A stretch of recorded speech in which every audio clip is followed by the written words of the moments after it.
What you could get out of that is an automatic cause-effect chain, isolating the causes for different places during the program execution. For instance, at the beginning, S had a value of double quote and less than.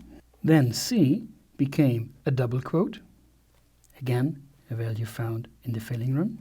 Then quote became true, and then out became less than, which caused the assertion to fail.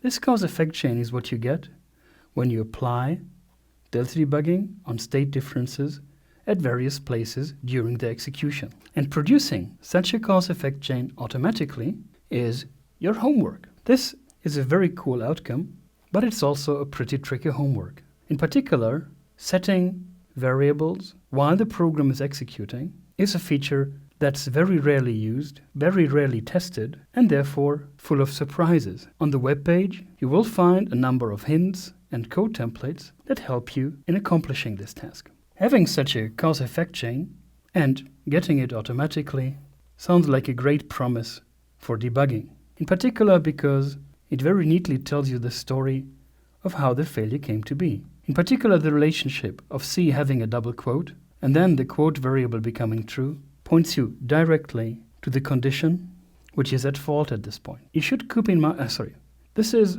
already the closest to a fully automatic debugging tool we can get at this point.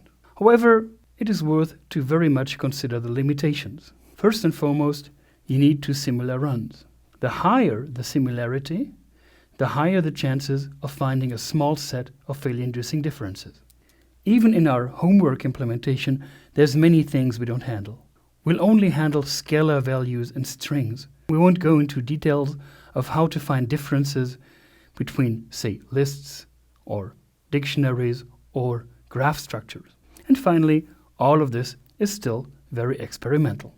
But the fact that it's experimental calls for many ways to extend this. And this again can be part of your homework. Again, on the web page, you will find a number of ways of how to further expand this. So go and build fully automatic debugging for Python programs. Enjoy.